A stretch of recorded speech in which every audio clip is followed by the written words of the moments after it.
Olá pessoal, nossa aula de hoje é sobre condicionamento clássico. Eu tenho muita coisa a dizer e para não ser uma aula muito cansativa, eu optei por dividi-la em partes.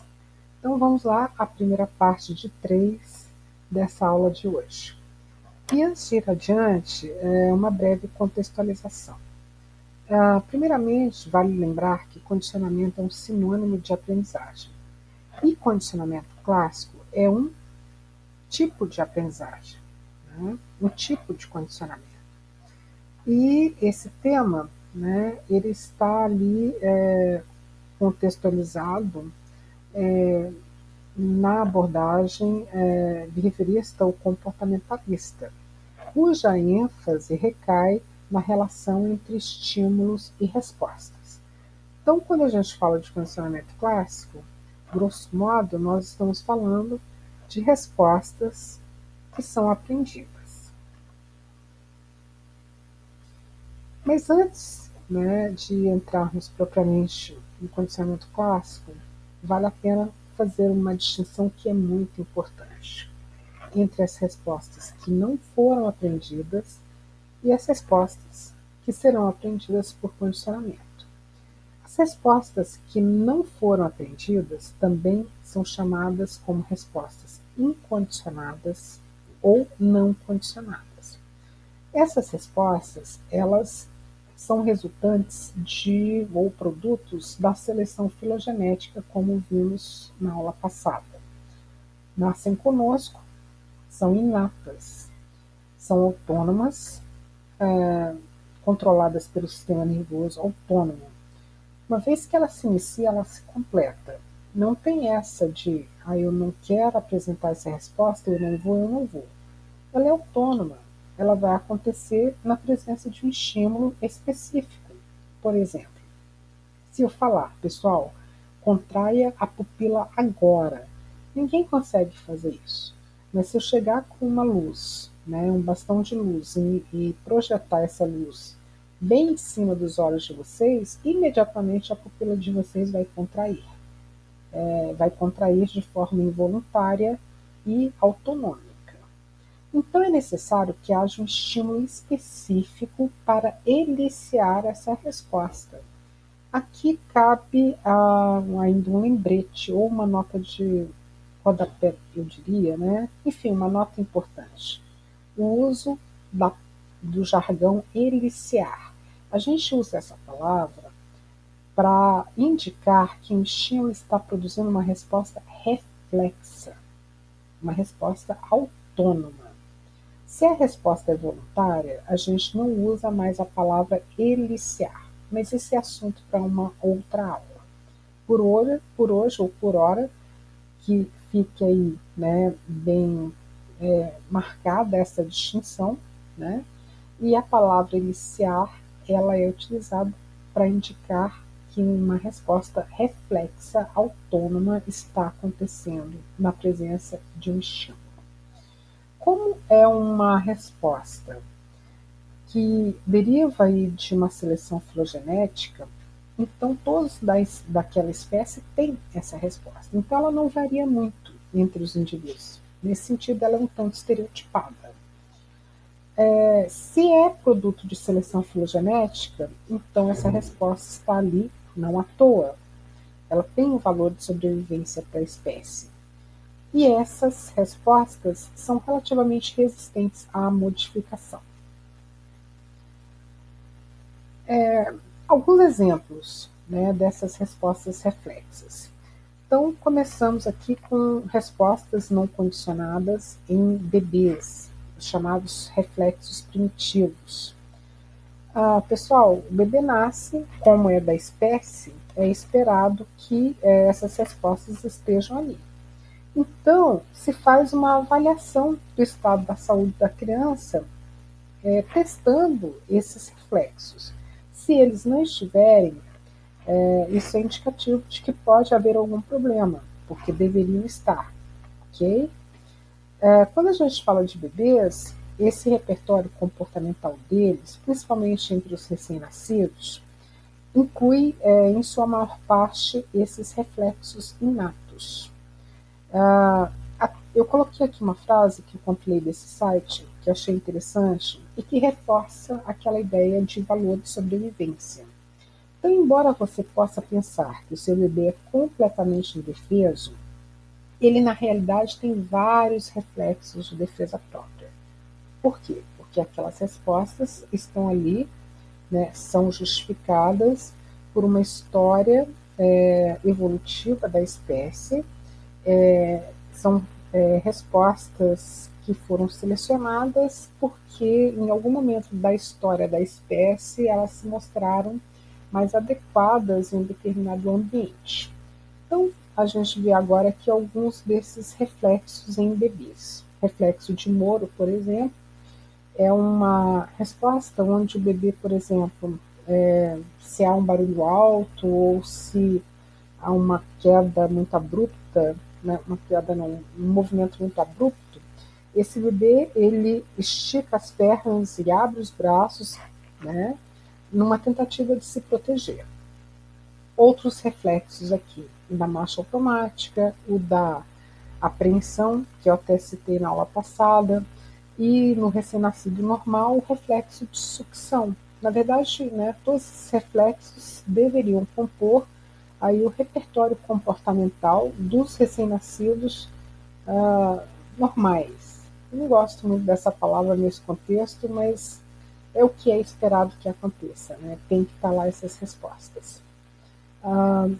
Observem que todos esses reflexos são interessantes, não é? Aqui o bebê, nesse reflexo de apreensão, ele tem mais chance de se segurar em alguma coisa caso ele, né, esteja caindo. É interessante que o bebê, né, seja capaz de mamar, né? Imagina se ele tivesse que aprender a, primeiro, identificar o seio, né, a mamar. Nossa, ele com certeza morreria de fome, né? E aqui um reflexo de marcha automática. Alguns exemplos de reflexos, né, ampliando aí um tanto para além, né, dos bebês, né? Aqui nós temos esse conjunto presente na nossa espécie, por exemplo, pode estar presente em outras espécies, mas aqui falamos da nossa espécie, mas acredito que isso aqui, de certa forma, é muito facilmente encontrado em outras espécies. Mas, enfim. Então, temos aqui o estímulo não condicionado ou incondicionado, calor. Ele se a resposta não condicionada ou incondicionada, suar. Quer dizer, o suor é o produto, né, do suar. A gente sua, isso é adaptativo quando está muito quente. Trememos também quando faz frio, contraímos a pupila quando a luz é projetada nos nossos olhos, quando há um estímulo sexual, há ereção, lubrificação, um sopro no olho faz com que a gente pisque. É claro que existe um piscar voluntário, mas esse piscar aqui é aquele piscar autônomo, né? Se eu jogar um objeto na direção do rosto de quaisquer um de vocês aí, vocês vão piscar de forma automática. Quando uma pessoa leva choque, há uma forte contração muscular, né, e um congelamento, a pessoa, né, fica grudada, né, no objeto, né, onde ela levou o choque, né? Um barulho alto produz sobressalto e o alimento salivação. É claro que existem mais reflexos do que esse conjunto, eles estão aqui como ilustração do que é um estímulo, do que é uma resposta, no caso, par não condicionado. E o famoso reflexo miotático, que é aquele que eu citei, obviamente isso aqui é uma tirinha, né? Mas é aquele estiramento patelar quando um martelinho, se usa um martelinho para bater em um ponto específico aqui, né, na patela. Olha que interessante, o bichinho aqui estirou todas as perninhas com esse estímulo. O mesmo aconteceria com a gente, exceto pelo fato da gente não ter tantas pernas. Nós vimos que quando os bebês nascem, eles são avaliados em termos de para ver se está tudo bem, né? Testando aqueles reflexos. Mas nós temos outras situações onde os reflexos podem ser testados para avaliar algumas outras coisas. A exemplo da morte encefálica, né? Então, se há uma suspeita de morte encefálica, nós temos aqui algumas testagens que podem ser feitas. Então, no caso da pupila, a gente vê isso em filme, né? Aqui tem um slide em inglês e outro em português, há uma certa duplicação de alguns desses testes, né? Mas vamos lá. Esse reflexo aqui significa que quando uma luz é projetada, né, ali, se bate essa luz sobre o olho, é esperado que haja uma contração da pupila, né? E em ambas, na verdade, né? E um outro tipo de reflexo que é testado é esse daqui, em que há um toque leve com o algodão ali na córnea, é a mesma ilustração aqui. E aí gera o reflexo de uma piscada de olho. Esse daqui é o nauseoso, né? Quando a base da língua ou a parede da faringe é tocada com uma espátula, o corpo tem um reflexo parecido com a ânsia de vômito. A ausência desses e outros reflexos são um dos indícios de morte encefálica. Esse aqui é muito interessante. Você injeta água a 0 grau aqui na orelha e há, né, um reflexo da pessoa olhar, né, desviar o olho para o ouvido que está recebendo essa água fria. Bom, então nós temos aqui um resuminho do que eu falei até agora. O que é um estímulo? É muito importante que vocês tenham uma clara, saibam distinguir com muita clareza o que é um estímulo, o que é uma resposta. Então, estímulo é todo tipo de informação sensorial, ou seja, aquela informação ou aquele tipo de energia que incide sobre os nossos receptores sensoriais. Então, a gente fala de um estímulo visual, de um estímulo olfativo, tátil e assim por diante.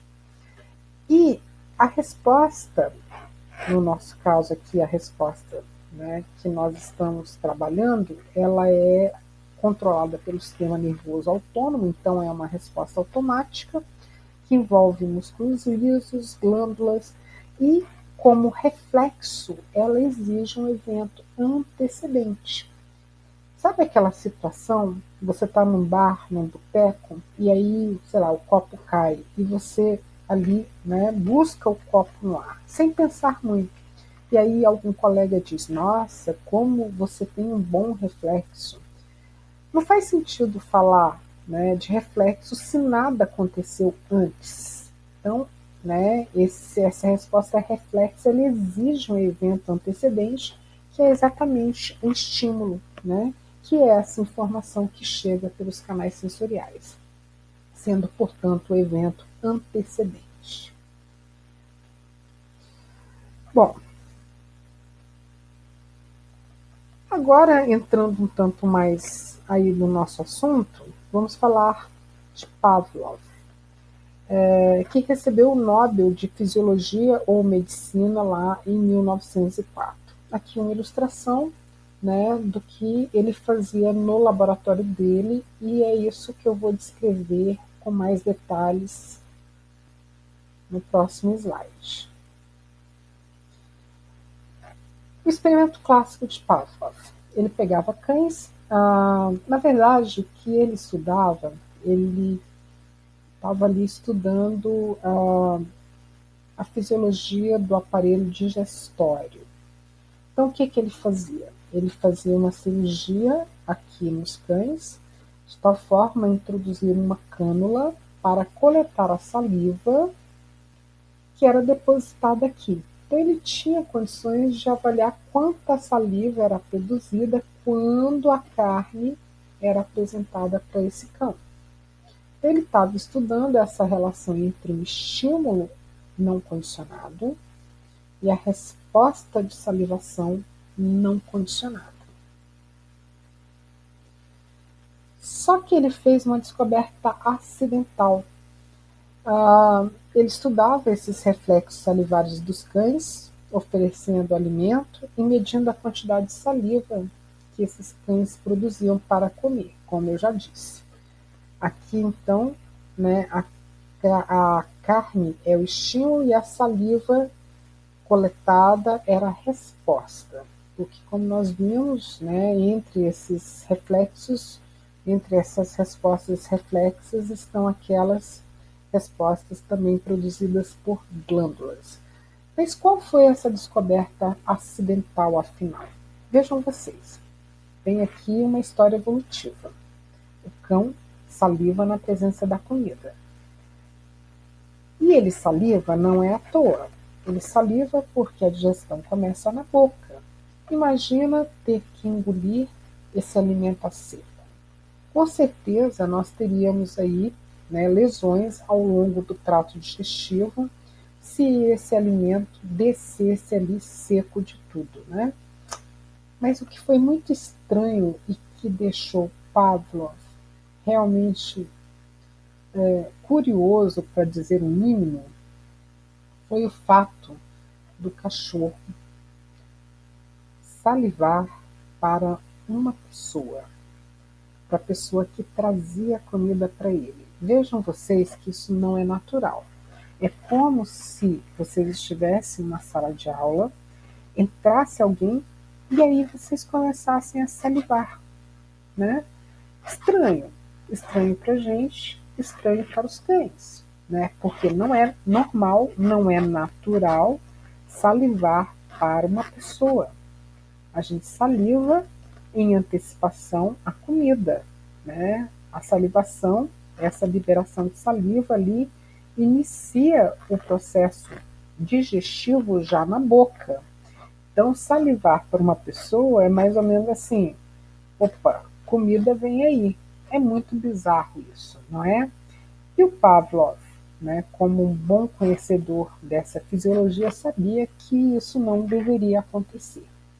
Então, ele tenta entender o que foi que tinha acontecido com esses cães, o que tinha feito com que eles passassem a salivar para o alimento, desculpe, para a pessoa. Bom, então, inicialmente ele deu uma explicação que ele chamou de teoria de substituição de estímulos. Então, a ideia dessa teoria é de que a pessoa, como um estímulo visual, era equacionado, né, ou substituía a carne, e era por isso que o cachorro salivava.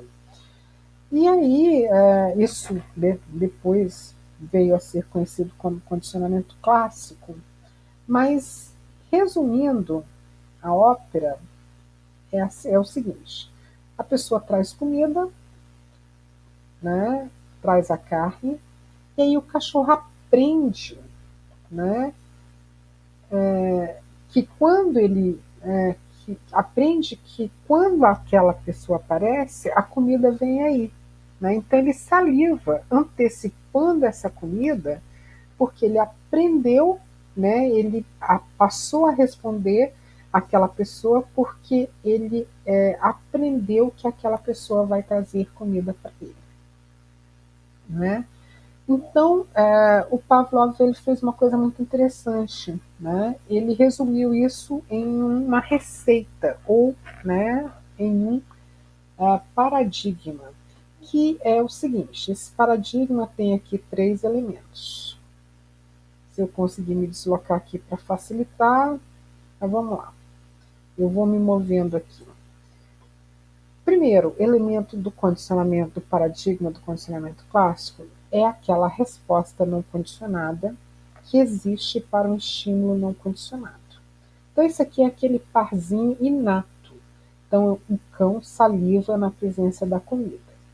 Mas se essa comida, no caso, né, carne, é emparelhada a um estímulo neutro, qualquer estímulo neutro que seja, pelo menos por hora ficamos assim, né? Mas ele é neutro para essa resposta de salivação, não quer dizer que ele seja neutro para outra resposta, mas para essa ele é neutro, né? Ou seja, ele não produz essa resposta.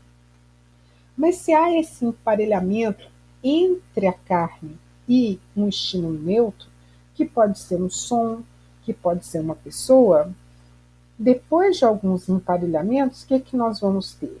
O estímulo não condicionado, sempre aliciando a sua resposta não condicionada. Aqui não é condicionamento. Vai ter condicionamento quando esse estímulo, que foi neutro, agora passar a eliciar uma resposta. Ele deixa de ser neutro e agora inicia uma resposta. Aqui está o condicionamento. Então, uma resposta passa a acontecer para um estímulo que antes era neutro, né?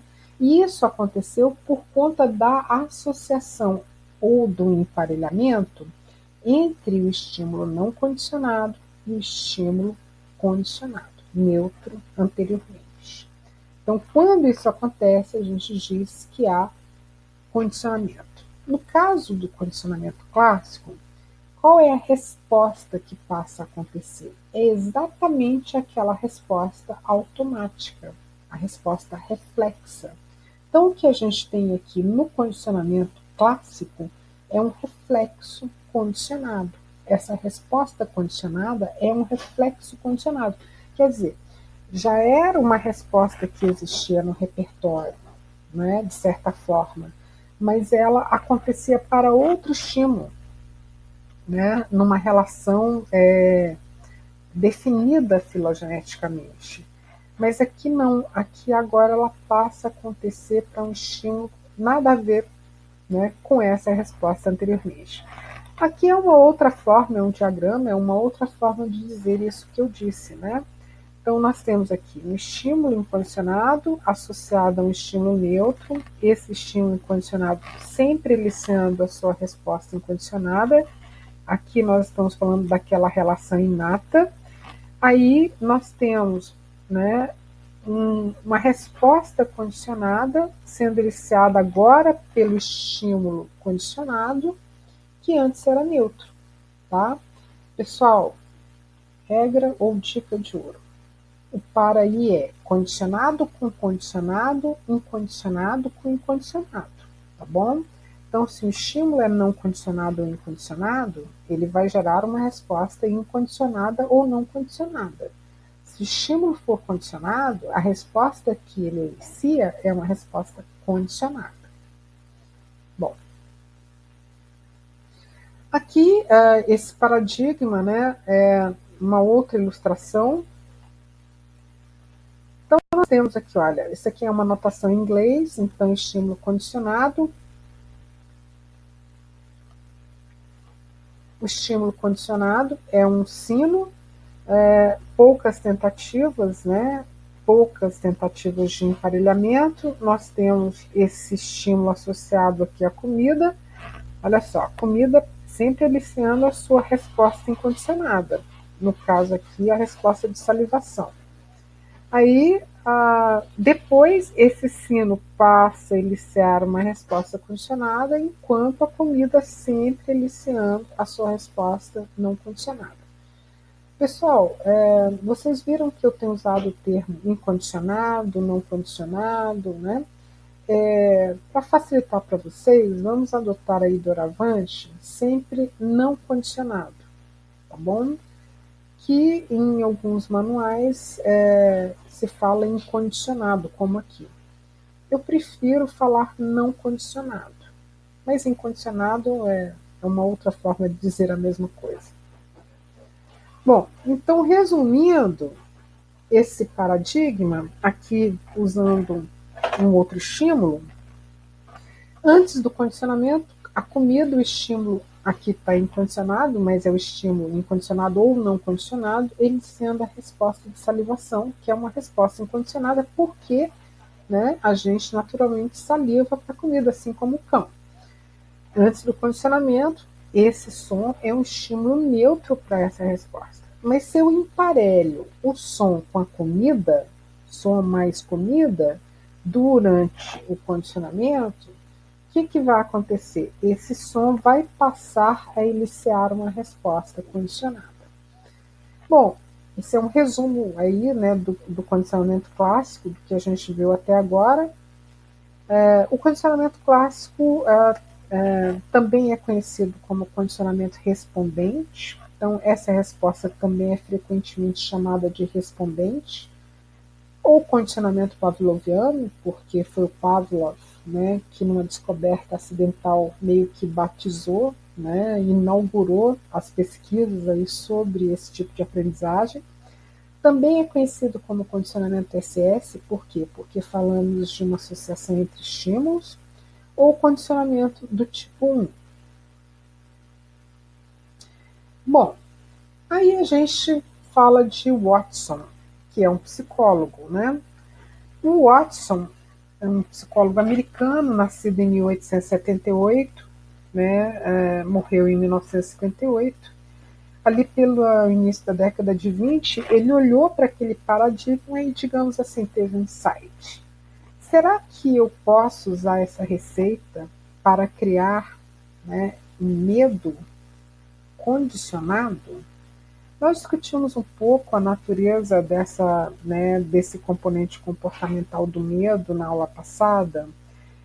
Muitos componentes comportamentais aí dessa emoção têm exatamente esse caráter, né? São autônomos, precisam, né? São disparados por estímulos específicos. Então, o Watson se perguntou se ele, seguindo aquela receita, digamos assim, o paradigma, ele poderia criar um medo experimentalmente. É a chamada resposta emocional condicionada, né? Então ele demonstrou essa teoria, né, das respostas condicionadas nos estudos experimentais realizados com o bebê Albert. Hoje seria impensável isso, né? Em termos éticos. O Albert tinha ali em torno de 11 meses e ele ensinou, né, ele condicionou o Albert a ter medo de um rato branco, que ele não temia antes, né, de ser submetido ao condicionamento. Esse é o Albert, aqui o coelho até não é branco, mas é um coelho, e esse é o Watson.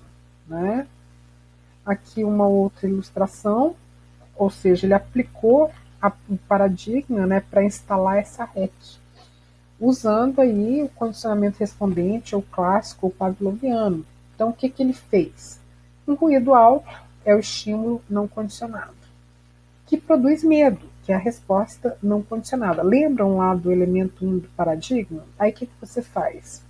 Você associa esse ruído, no caso né, o estímulo não condicionado, com o estímulo neutro, o rato, que não deveria produzir em nós uma resposta de medo. Mas a partir do momento que você inicia, né, que você associa esse estímulo neutro com o estímulo, né, não condicionado que produz medo, depois de, aí no caso, poucos emparelhamentos, né, a criança passou a ter medo do rato branco. E aí agora essa resposta é condicionada. Essa aqui não, ela é incondicionada, mas essa daqui é condicionada. Aqui o que eu disse, né, mas com uma ilustração. Então, o ratinho branco é o estímulo neutro. Aqui o martelo produzindo um som alto, né? Produz um estímulo sonoro, né? Que faz com que esse bebê se assuste. Então aqui a gente tem esse par inato, não condicionado. Você associa esse som com o ratinho branco e aí o Albert, no caso aqui a criança, né? Passa a ter medo desse estímulo que antes era neutro. Outros exemplos de condicionamento clássico que a gente está falando aqui muito de RECs, né, de respostas emocionais condicionadas. Então, sempre que Sara, de 2 anos, ouvia a campainha da porta, ela saía correndo em direção à porta. Né? Na noite de Halloween, ela atendeu a porta e encontrou um monstro assustador com 9 olhos piscando. Tadinha, né? 2 aninhos, né? Ela gritou e saiu correndo apavorada, né? Agora ela grita e se esconde toda vez que a campainha toca, dando nomes aos bois, né? Aqui o monstro, né, ele tem o papel de um estímulo não condicionado, a resposta que ele inicia é medo, pavor, o som da campainha que antes era neutro, por essa associação com o monstro, passa agora a iniciar essa resposta de medo em Sara. Um outro exemplo. Antes de cada uma das sessões de quimioterapia, o pequeno Bruno, um paciente de câncer, recebia uma taça de sorvete. A quimioterapia provocava náusea nele. Atualmente, a simples visão de uma taça de sorvete faz com que Bruno fique enjoado. Veja bem, não era o sorvete que provocava a náusea, né? Era o tratamento, né, químico, né, utilizado no tratamento do câncer. Né? É isso que produzia a náusea, mas essa substância ela esteve associada ao sorvete. Então o sorvete assumiu aí, digamos, o papel de um estímulo bastante aversivo, né? Eita. Pessoal, então é isso. Terminamos aqui a nossa parte 1. Vamos para a parte 2.